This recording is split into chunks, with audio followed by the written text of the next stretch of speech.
Hello everyone, কেমন আছো তোমরা সবাই? আশা করছি ভালো আছো, সুস্থ আছো। এটাই তো ভাবছো মেয়ের হাতে এত বড় একটা কাঁঠাল কেন ধরিয়ে দিলাম। চলো আজকে নতুন একটা রেসিপি করব। আমার মনে হয় তোমরাও এই রেসিপিটা কোনো দিনও করনি, তাই জন্যই আজকে এই রেসিপিটা তোমাদের সঙ্গে শেয়ার করব। আজকে সকালে যখন বাজারে গেছি গিয়ে দেখি একটা কাঁঠাল, তাও আবার পাকা, 10 টাকা দাম নিয়েছে। কাঁঠাল কিন্তু আমার কাছে মোটামুটি ভালোই লাগে। অনেকে দেখেছি কাঁঠালের গন্ধ শুনতে পারে না, ভালো লাগে না, সেটা যার যার অভিরুচি। আমার ভালোই লাগে, কিন্তু কাঁঠাল খেয়ে সহ্য করাটা একটু চাপের হয়ে যায় আমার জন্য। যাই হোক, পেট ব্যথা শুরু হয়। আজকে চলো একটা নতুন ধরনের রেসিপি শেয়ার করি তোমাদের সঙ্গে। কাঁঠালটা তো মেয়েটাকে ধরিয়ে দিয়েছি, কিন্তু ও পারবে? ওর হাতে ভালো করে তেল মাখিয়ে দিয়ে বললাম, বাবা এইভাবে ফেলে দাও। আমিই দিয়েছিলাম যদিও একটু ক্যামেরার সামনে, ওকে বললাম যে তুমি এইভাবে চিড়ে দাও।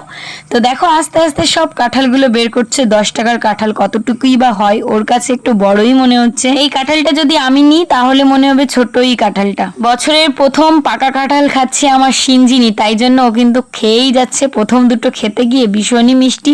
এইবার না বৃষ্টি হয়েছে, তার কারণে কিন্তু কাঁঠালগুলো বেশ মিষ্টি হয়েছে। ও সবাইকে এক একটা করে কাঁঠাল দিচ্ছে। এখন হবে রেসিপিটা কি বলতে পারো? তোমরা কোনোদিন খেয়েছো? বলো তো কি ধরনের রেসিপিটা হবে।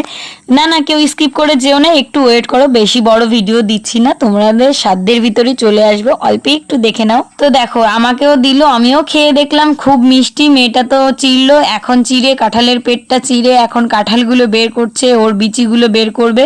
বুঝতেই পারছো বাচ্চাদের দিয়ে কাজ করানো খুব একটা সহজ ব্যাপার না। বারে বারে বলতে হয় এটা করো ওটা করো। যাই হোক, যেটুকু করেছে ওটাই কি আমার কাছে অনেক। তো দেখো কাঁঠালের বীজগুলো এখন এক এক করে বের করে নিচ্ছে। পারে তো না, বললাম বাবা এইভাবে করো। আজকে কাঁঠাল মাখাটাই একটু অন্যরকম দেবো, যেরকম তেঁতুল, লবণ, লঙ্কা। তোমার সিঞ্জিনির হাতে দিয়ে দিলাম লঙ্কা, কুচি করে দিয়েছিলাম, ওটাই দিল। তারপরে দিয়ে দিল নুন, এখন দিয়ে দেবে তেঁতুল, দিয়ে ভালো করে এটাকে মাখবে। সত্যি কথা বলতে কি বন্ধুরা, আমি কোনোদিনও না কাঁঠাল মাখা খাইনি। তোমরা কি কোনোদিনও খেয়েছো? অবশ্যই কিন্তু আমাকে কমেন্ট করে জানাবে। আমার কাছে কিন্তু বেশ ভালোই লেগেছিল। মেয়ে দেখো কিভাবে মাখছে, চটকে চটকে, মানে দেখে কেমন বিরক্তি লাগছে। যাই হোক, ওর হাতে দিয়ে দিয়েছি, ও যা করে করুক। বাচ্চাদেরও না এমন কিছু স্বাধীনতা দিতে হয় যেটা ওরা পেয়ে খুশিও হয়। সবসময় মোবাইলে মানে ভালোও না জিনিসটা, তাই ভাবলাম এরকম আর কি ওদেরকে দিই মাঝে মধ্যে। নিয়ে না ওকে দিয়ে অনেক রকমের মাখা করে। তো দেখো কাঁঠালটা কিন্তু আমার পুরো মাখা হয়ে গেছে, মানে আমার মেয়ে মেখেছে। দিয়ে দিল সবার কলা পাতা এক একটা করে, মানে বেশি কটা মাখেনি তো, অল্প অল্প করেই দিচ্ছে। বলছে এইটাই তেঁতুল দেবো, এইটাই লঙ্কা দেবো, এইটাই এই দেবো।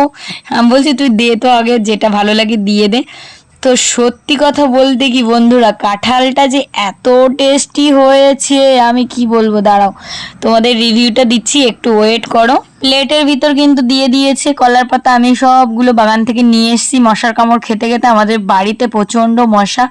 যাই হোক, এই যে দুপুরবেলায় সবাই মিলে বসে কাঁঠাল মাখা খাবো। সবাই তো আম মাখা করে খায়, কুল মাখা করে খায়, অনেক রকমের মাখা করে খায়। আমরা আজকে পাকা কাঁঠাল মাখা খাবো, তাও আবার তেঁতুল দিয়ে। দেখো পুচকি খেয়ে কিন্তু ভীষণ সুন্দর একটা রিভিউ দিয়েছে, দারুণ হয়েছে। এদিকে ছোট্টুকেও দিয়ে দিল, ছোট্টুও তো দারুণ বললো, বলছে কাকিমা খুব সুন্দর হয়েছে। দেখো মুখে এক্সপ্রেশন দেখো, বলছে আমাকে। তারপরে আমিও একটুখানি খেয়ে দেখি, সত্যি তো ভালো হয়েছে। আর আমার সিঞ্জিনি ভাবছে যে না আমি কি মাখলাম, মাকে কি মেখে দিলাম খাওয়ানোর জন্য। তো এদিকে দেখো আমিও কিন্তু এখন নিয়ে খাওয়া শুরু করে দিলাম। সত্যি বলতে কি সুন্দর হয়েছে, দারুণ হয়েছে, আমার কাছে খুবই ভালো লেগেছে, মানে তুলনা নেই। যাই হোক, কিন্তু এটা খাওয়ার পর আমার পেটের ভিতর ব্যথা শুরু হয়েছে। তোমরা কিন্তু যারা কাঁঠাল খেতে একদমই পারো না, অবশ্যই কিন্তু তোমরা মেখে খেও না, তোমাদের পেটের অবস্থা খারাপ হবে। সিঞ্জিনির বাবাও অল্প একটু দিয়েছি, কিন্তু ওই যতটুকু কাঁঠাল ছিল সব কাঁঠালটা আমি বসে বসে খেয়েছি, মানে 10 টাকার যতটুকু হয়। তো তারপরে অবস্থা খারাপ। তোমাদের সঙ্গে শেয়ার করব আমার ড্রাগন গাছে কিভাবে ফুল আসে না আসে, দেখে নাও। গাছ আছে কিন্তু এখনো পর্যন্ত ফুল পাওনি, তাদের জন্য একটা সুখবর দেব, কি করে তোমরা গাছে খুব তাড়াতাড়ি ফুল আনতে পারবে। তোমাদের দেখাচ্ছি আমার ছোট্ট একটা টবের ভিতর লাগানো এই গাছটায় কতগুলো ফুল ফুটেছে। এইখানে আমি গুনলাম প্রায় 30টা মতো ফুল হয়েছে। প্রতিটা ডালে কিন্তু 4-5টা করে ফুল হয়েছে। ফুল আসার একটাই কারণ, এই গাছটায় যখন ফুল আসবে তার 1 মাস আগে কিন্তু গাছের আগাটা এরকম করে কেটে দিতে হবে, তাহলে কিন্তু গাছে প্রচুর পরিমাণে ফুল আসবে। ছোট্ট একটা টব দেখলে কি হবে, গাছটায় কিন্তু প্রচুর ফুল এসছে। আর এইখানে দেখো বড় একটা নাদার ভিতর লাগানো দুটো গাছ, যেখানে কিন্তু অনেক ঝাড় হয়েছে কিন্তু ফুল তেমন আসেনি। যদিও একটু লেট হবে, কিন্তু এই গাছগুলোও কিন্তু প্রচুর ফুল আসবে। ড্রাগন গাছে যে নতুন শাখা পোশাকগুলো ছোট ছোট বেরোবে না, সেগুলো কেটে দেবে, তাহলে দেখবে খুব তাড়াতাড়ি ফল আসবে। চেটে চেটে খাবা তুমি? হ্যাঁ। তাহলে হরলিক্স কোথায়?